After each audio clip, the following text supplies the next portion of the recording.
Jujutsu Kaisen Modulo is absolutely incredible. It's introduced a whole new cast of endearing characters, it has a socially relevant premise that has been handled with a great deal of care, it is brimming with fantastic dialogue, the presentation is as good if not better than the best of the original series, and above all, it's exactly what you would want for a sequel to Jujutsu Kaisen. The characters we know and love are all either dead or too old to play a significant role, and yet they've been retroactively elevated thanks to how this sequel makes consistent callbacks and references and fills in some of the holes that were left with the original manga's ending. But there is one character that seems to be playing a significant role. He's been in the background of this narrative from the very beginning, lurking in the shadows until the time eventually came for him to be unveiled. And it's not any character, it's the character. Yuji Itadori himself is here, and his presence is much more complicated than one would expect. The latest chapters of Modulo have shown us a side of Yuji that I can safely say none of us were expecting to see. But the moment we did see him, everything clicked, and for me at least, a lot of emotions welled up. Our favorite sorcerer is now functionally immortal. Like Nobara says out loud, the curse of immortality has made him incapable of even hoping for what he had always wanted for himself, to live out his grandfather's final request and die a good death surrounded by loved ones. After all, his friends are departing, leaving him behind. Among those alive, there's Todo, probably in a retirement home somewhere, Nobara in her mansion, and Wee in a basement somewhere if we even want to count him. What makes this especially fascinating is that Wasuke's final request, telling Yuji to die surrounded by loved ones, was functionally a curse in of itself. I talk about the black boxes are curses interpretation in this video, but even without that aesthetic feature, this was something that Yuji always felt tied down by. It was something he wanted to live up to, and he treated it as a guide through life, a goal bound to another, which ultimately robbed him of his freedom. And that's what makes the current state of Yuji Itadori in the year 2086 so painfully poetic, because he essentially escaped that curse in the worst way possible. Yuji is now unimaginably powerful, but he's also jaded, tired, and alone. He's operating by a calculus that makes sense to him and those that can at least hope to understand his position even a little bit, and those people are few and far between. Besides them, nobody else can understand Yuji Itadori and why he is behaving the way he is, and that's made perfectly evident in the latest chapters, where his actions, or lack thereof, have become a subject of controversy in the fandom. A lot can change in 68 years, but it's pretty clear that the ideas that inform Yuji's decisions were present and active in the original series. So my goal with this video is to provide as much context as possible for why Yuji has turned out this way, and maybe illustrate why Yuji always had the capacity to turn out this way. This video is sponsored by Manta Sleep. I used to be that person who gets into bed with the intention of sleeping and then finds themselves scrolling for hours. Even when I was exhausted, I'd find myself in the trap of doing anything but closing my eyes and sleeping. I'm sure you all know the drill. Blue light blasting in your face, brain wide awake, and suddenly it's 2 AM and you got in bed 3 hours ago. That's where this Manta Sleep mask came in and genuinely changed my life. The moment it goes on, that's it, you're gonna fall asleep in a matter of minutes. They provide 100% blackout, so there's no light, no temptation, no maybe one more video. I put these on and I shut down, and for the first time in what feels like years, I've taken back control over my sleep. What I love most is the attention to detail in the mask's design. It makes for the most comfortable, stress-free experience. It has a very premium feel, there's zero pressure on your eyes, the eye cups are adjustable, the straps custom fit your head shape. It is tailor-made to be so comfortable you forget you're even wearing it. And I'm somebody who sleeps in different positions every other night, sometimes on my side, sometimes on my back, so this mask works perfectly for that. It's become part of my nightly routine now, and I fall asleep way faster because I'm not sabotaging myself with screens anymore. If you struggle with late night scrolling or just light keeping you awake, this is genuinely a game changer. Check the link in the description or pinned comment to get your own, and use my code RADMAN for 10% off. If sleep is something you struggle with, I promise this is the solution you've been looking for. The very concept of Yuji's character itself stood opposed to the idea of freedom in various ways for the better part of the original series. His actions and will were not purely his own. In fact, right from his birth, he was dancing on Kenjaku's palm. It's very ironic that the first step in his journey was presented as a choice, to fight on the front lines or to lay back and eat the Sukuna fingers that others would get him, when really, it wasn't a choice at all. Gojo was testing Yuji's resolve to go hunt for the fingers himself. It was a test that Yuji passed, but the fact remains that while he was presented with a choice, it wasn't one where he had any agency to really choose at all. Not just because it wouldn't be possible to hunt for the fingers without Yuji on the scene as a radar and magnet for the other fingers, but even if it was possible, Yuji himself would never sit back and let others put in work on his behalf. This is thanks to the curse left behind by his grandfather, which sort of acts as a binder on his free will. Helping people becomes a moral imperative, and the way Yuji interprets this is to guide people to their proper deaths, painless and surrounded by loved ones ideally, the same way he wishes to eventually die. The mentality that he's got this role to play in the world, the subsequent suppression of his identity in favor of this role he felt he had to play, was cemented by Nanami's parting words. Breaking this mindset took a very long time. It took butting heads with various people, it took a lot of hurt and introspection. The culmination of this journey was beautiful, and we'll get to that in a second. The cog mentality Yuji developed regarding his role essentially meant he had to reject someone else's will regarding how they want to die if he didn't approve of it. You could say that this is a logical extreme that never came to pass, but we kind of see this happen with Megumi, who was absolutely exhausted and just mentally checked out after a lifetime of heartbreak and wanted to lie down and just give up the fight. He was ready to die. Yuji initially wanted to shake him out of his stupor and win the fight against Sukuna that way, but because Megumi himself didn't want to fight anymore, that just wasn't possible. Not until Yuji stopped trying to force it and was ready to send Megumi on his way with a warm smile. Just a line, just him saying it was gonna be lonely without Megumi was enough to affirm to Megumi that the fight did have an end and he was close. He had people that wanted him around because they liked having him around rather than as a piece on the board or a gear in the machine. And ultimately it was Megumi's own choice to stand back up and fight again. Yuji breaking free of his role and the cog mentality that accompanied it coincides with Yuji leaving Megumi to make his own decision and no longer trying to force him to live. Yuji actually aligns with Sukuna's mentality regarding strength and the will to live in an inverted sense. Yuji's a person who for a very long time believed that he should be the one to help people, as one of the strong. Yet time and time again he failed. The fact that despite his best efforts he can't help anyone or affect anything becoming the source of his self-hatred, another one of the many cyclical curses he bears. And although framed quite differently, it's fundamentally the same reason as to why Sukuna harbors disdain for weak humans too. They're disgraceful and live insignificant lives because they lack the power and agency to live life as they please. That is why he looks down upon them. It's the exact same idea but approached from completely opposite ends. Sukuna projects it onto others, Yuji internalizes it and bears the pain himself. But Yuji learns he can't impose his will on someone else thanks to Megumi. He reflects on his grandfather choosing to reject cancer treatment because the side effects were too harsh, something Yuji initially couldn't understand because he was strong. But after the horrors that life as a sorcerer had shoved in his face, he finally gets it. He's explicitly rejecting the idea that he can impose his will on someone else's existence even for their own good. Instead, he offers paths, like in the final chapter of the original series, while acknowledging their agency to choose. This is very different from when Gojo offered Yuji a false choice at the beginning of the story. Yuji now endeavors to ensure and protect others' agency in a genuine sense. This is crucial in the context of Modulo because Yuji's hard-earned lesson is precisely the source of the controversy surrounding him at the moment, exactly the central pillar of the tragedy we're exploring in this video.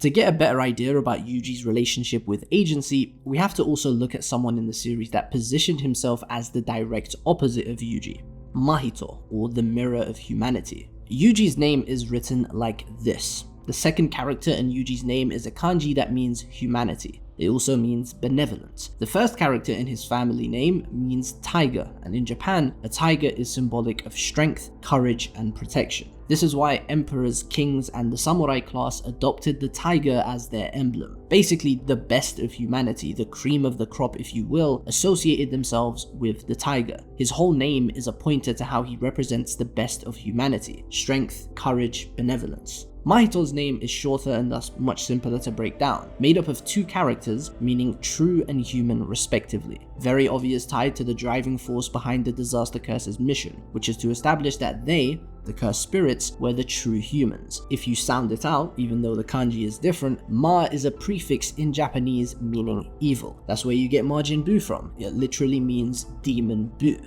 Both Yuji and Mahito represent humanity in their very names, but they represent diametrically opposite things: benevolence versus malevolence. And Yuji carries something symbolic of humanity in his name whilst being characterized as a demon god, whereas all Mahito ever did was stay true to his evil instincts, and he's literally called a real true human. Real human that carries representations of evil versus a demon god that only symbolically represents humanity in his name. The funny thing is, if you didn't hear my explanation of their names and just heard that particular sentence, you wouldn't know which description refers to which character, exactly like Gege intended. These characters mirror each other to the last discernible detail. Speaking of mirrors, I started talking about Mahito by referring to him by the moniker the Mirror of Humanity for a reason. This is a label that tangibly manifests in death. When Mahito was standing before Nanami in the manga, Nanami saw Haibara. His biggest regret was reflected in his eyes right as he was facing death. Yuji also functions as a mirror of humanity, again in the opposite sense. His entire existence in the manga is as a vessel, and it goes beyond Sukuna. From the very beginning of the story, Yuji involves himself almost exclusively in situations where only he can do something. The Occult Research Club could only be saved if he registered. Sukuna could only be vanquished if he ate the fingers. Mahito could only be defeated by him, as Mahito's technique was hard countered by Yuji. And ironically, it was because of Sukuna that Yuji was a hard counter to Mahito, which again reinforces Yuji's lack of autonomy or individual agency. The Tokyo team could only secure their victory in that little tournament if he held Todo back. Eventually though, this mindset slowly morphs into the Cog mentality that defines him for a bulk of the series. Even then though, what Yuji reflects throughout the story is the hopes of others. Where they see their regrets in Mahito, they see the opposite in Yuji. They hope he can finish what they started. They hope he can do what they couldn't do,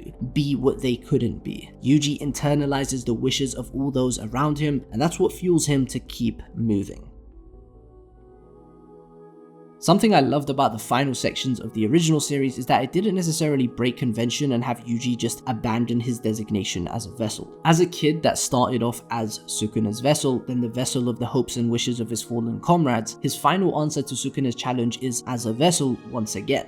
Yuji's domain expansion hand sign is the Kshitigaba Mudra, or the Jizo Mudra. I want the Bleach fans to think about Mayuri Zanpakuto, which also references Jizo. It's no secret that Mayuri's abilities and much of the theming surrounding his character is heavily tied to childbirth, the creation and adaptation of life itself. In a similar but also different sense, what Yuji is also invoking is the image of the benevolent deity whose name translates to womb of the earth. Jizo is a bodhisattva, a deity that vows to not leave the mortal realm and achieve nirvana himself until all realms of hell are empty of unenlightened souls. This is a tragic pointer to how Yuji literally can't pass on and whose service is still being demanded by the world he walks restlessly. Jizo is also the patron deity of pregnant mothers and the souls of stillborn, miscarried or aborted fetuses. In my last video I talked about how the entirety of the Culling game as well as Kenjaku himself are bastardizations of the concept of motherhood, pregnancy and childbirth. Yuji invoking the deity that is said to protect everything that the system and its perpetrators seek to warp into a perverse state rounds that theme off to completion. Furthermore, Yuji ingesting the rest of the death painting rooms to gain his brother's abilities is also a tongue-in-cheek connection to Jizo. Most importantly for the purpose of this video, the fact that Jizo's name translates to Earth's womb is significant as a way to reaffirm Yuji's status as a vessel of the hopes and wills of others, the vessel of the world itself, going up against the King of Curses whose most potent ability, the one that won him the battle against the world's figurehead, is the ability to cleave the world itself. The dynamic between these two runs incredibly deep.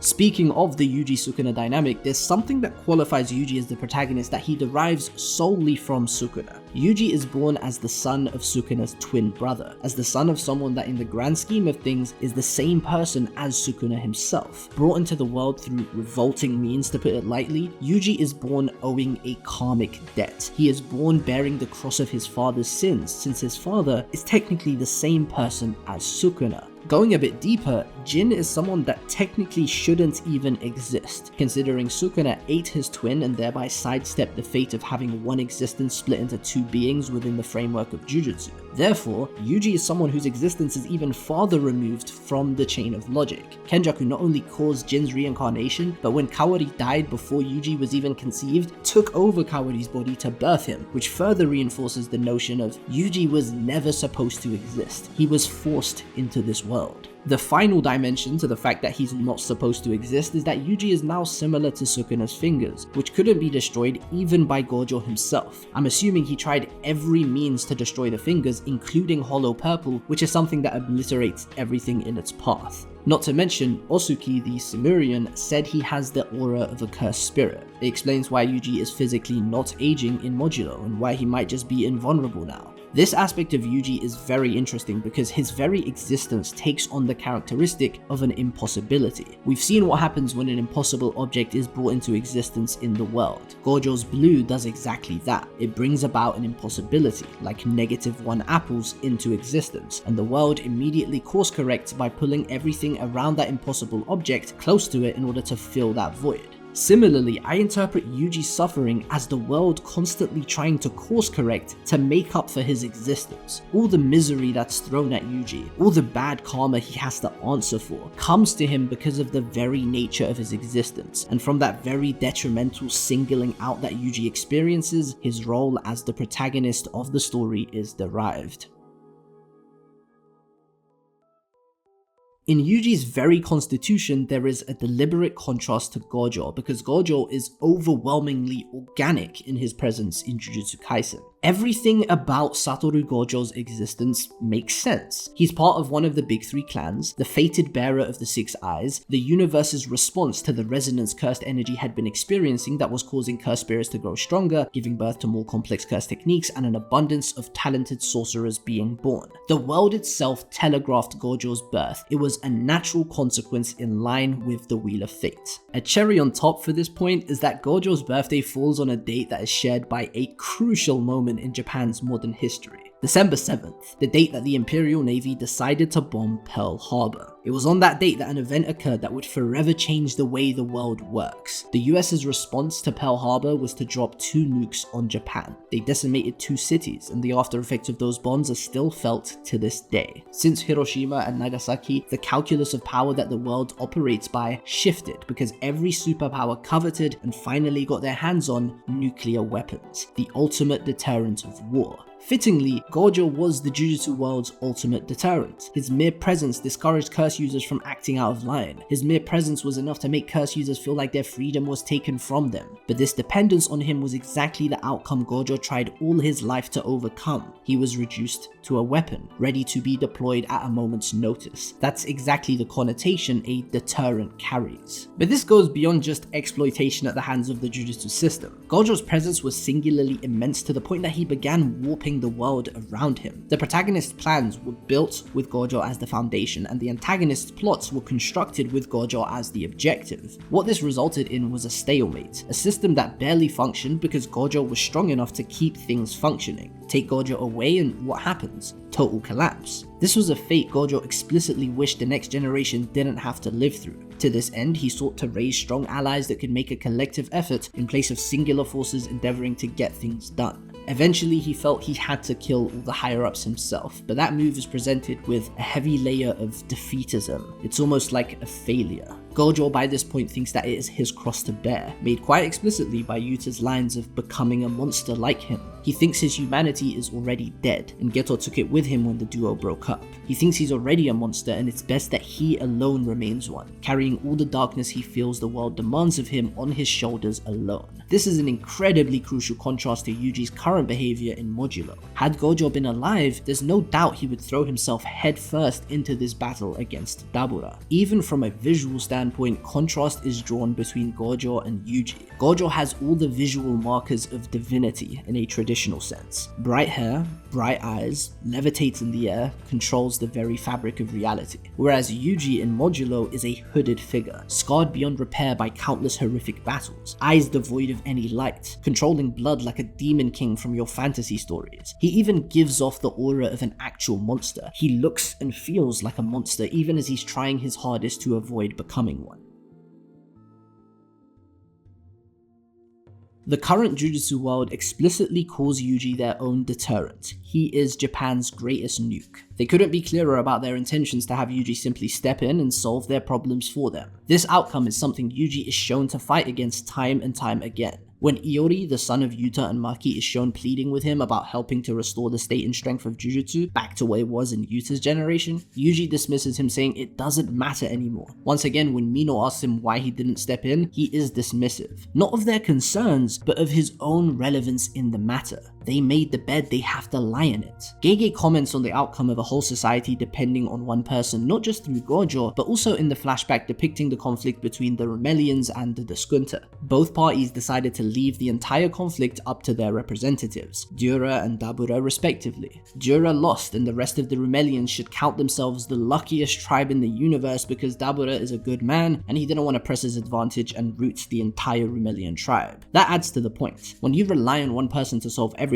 and that one person falls, you have to rely on nebulous and uncertain things like luck or the goodwill of others. You can't do much by yourself, you'd be nearly powerless. The Rumelians were all but forced to run and seek refuge in another planet entirely, and they only managed to create the spacecraft that got them off their own planet because Dura left them with a present and the twins had the power to make use of it. This is the exact pattern that Yuji is trying to avoid. In Modulo, the conflict between Earth sorcerers and the Sumerians starts thanks to the latter discovering that cursed spirits on Earth are almost the same as the Kalians that the Rumelian tribe held sacred back on their home planet Sumeria. The weight of thousands of years of history on either side lay in contention. Earth had experienced devastation beyond words at the hands of cursed spirits, whereas to Rumelians, the Kalians were a central part of their religion. Who should give in? Who should compromise in this situation? If the humans gave in, they'd have to cease subjugation of cursed spirits entirely, meaning they'd leak out of Tokyo and start affecting the general public. If the Sumerians were to give in, they'd not only have to watch the beings they worship get slaughtered en masse, but also bear the very real mental strain that the death of a Kalian causes. It's an incalculable loss no matter who compromises, but they were still willing to find a way, still struggling to find a way until that head Yakumaru shot Cross because he was antsy and had a severe case of trigger finger. The Sumerians are here under what's to be inferred as a valid refugee treaty that affords them equal rights and obligations as ordinary residents, and the fact that Cross, one of their people, got put into a coma for no just reason gave the Sumerians a leg to stand on when they asked the government to cease all exorcism of cursed spirits and secure their safety. The government continued conducting exorcism efforts secretly, but since the Rumelians experienced mental damage from the death of a Kalian as long as they're within proximity, they found out about it and sought to establish their own kingdom in the land of Tokyo. Upon refusal, a duel was requested as per the ways of the tribe that Dabura, their representative warrior, comes from, and this is where the question of responsibility arises. The sorcerers that caused this mess are not strong enough to clean it up themselves, and they sought Yuji's aid in doing so, but in what I can only assume is a bid to prevent becoming another Gojo or even Jura, Yuji pointedly doesn't make himself available to the government. He is a free agent in Modulo, unaffiliated with the government of Japan, and because of his unavailability, the government's next best choice was Yuka Okotsu. Yuta's 16-year-old granddaughter on her last legs thanks to a brain tumor is now fighting a battle to the death with an alien warrior that's almost as terrifying as Ryomen Sukuna was back in the day. All because Yuji refused to fight. As established before, Yuji's response is just indifference. But in addition to what we've already talked about, we have to consider two more things. Firstly, Yuji doesn't know Okotsu's grandkid has terminal brain cancer. But the heartbreaking part about this is that I honestly don't know that his decision would change if he knew. The second thing is that while Yuji is a sorcerer with a great legacy, at the end of the day he's still just a one-man force. He doesn't play the political game like Gojo did, he doesn't have people to count on like Gojo did, he doesn't have any pieces on the board to to move besides himself. This objectively puts him in a worse position than even Gojo found himself in. Yuji has no place here. All he could do was either give in to the demands of the sorcerers and perpetuate this cycle of dependency and over-reliance, or flat out refuse to do so and have someone else pay the cost, like what's happening right now. Yuji quotes Gojo directly when he says, "Haven't we had enough of Yuji Itadori already?" And the weight that line carries is immense because Gojo was 28 years old when he said that shit. Yuji's in his 80s now. He's lived more than 2 of Gojo's lifetimes, and I think his decision to step away and not play the government's puppet game is very much valid. But the fact remains that because of that decision, a 16-year-old girl is dying. Would she have died anyway? Yeah. Would she want to be pitied for her condition? Definitely not. Would her agency get disrespected by Yuji stepping in? Very much so. These are all valid points to consider. It's a situation just like the earlier Earthlings vs Sumerian standoff where both sides have merit. But the idea that a child has to die because an adult refuses to step in is diabolical. Just saying that sentence leaves a bad taste in my mouth. But at the same time, I can't blame him for his inaction either. And again, Yuji did take as much responsibility as his conscience allowed him. He said he'd clean up after Yuka if she lost and make sure no one interrupts the double duels happening right now. Yuji is in an incredibly tragic, difficult position. The lesson he spent the entire original series learning is now being framed in a much more negative light, and that's the main point I wanted to communicate in this video. He doesn't want to be another Satoru Gojo, and he doesn't want to be a cog again. It took him so long to break free of his main character complexes, but now we're kind of exploring the opposite extreme. When you have as much power as Yuji currently does, when you can make things happen like Yuji currently can, do you also have a responsibility to bear the weight of the world on your shoulders? Yuji's problem in early JJK was believing only he was capable of certain things, and that belief practically possessed him to move forward and make shit happen. Now, he really is the only person capable of certain things, and that's exactly why he is refusing to do them. It's genuinely uncanny how Gege Akutami has managed to do such a 180-degree flip for this character and make it feel not only profound but natural, understandable, and thematically consistent. Can you imagine telling somebody a few years ago that Yuji would one day become as strong as Gojo and yet refuse to save the life of a 16-year-old girl? What Gege is doing with this sequel is genuinely some of the best stuff he has ever done. The latest chapter officially released at the time of me recording this is chapter 20, and I'm sure we'll be seeing more of Yuji in the remaining chapters of Modulo. I honestly have no idea where Gege plans to take this character in the very little time we have left with him. This will definitely not be the last time I talk about Modulo, but I just really wanted to get this one out there and discuss why I find Yuji's position 60 years after the conclusion of the original series to be so unbelievably sad. It's obviously very cool and satisfying to see him so powerful. It's hype. I lost my shit seeing him again, but when you think about it for more than 2 seconds, Yuji in Modulo is incredibly tragic. He's stuck between a rock and a hard place. The world is practically begging him to undo all the growth he did back in the day. What decision will he ultimately make? I guess only time will tell, and Yuji seems to have a whole lot of that. Let me know what you guys think in the comments, like the video and subscribe if you haven't already. Join the Patreon to watch my Modulo read through as well as reactions to the new chapters, and yeah, thank you all for tuning in, and I'll see you in the next one.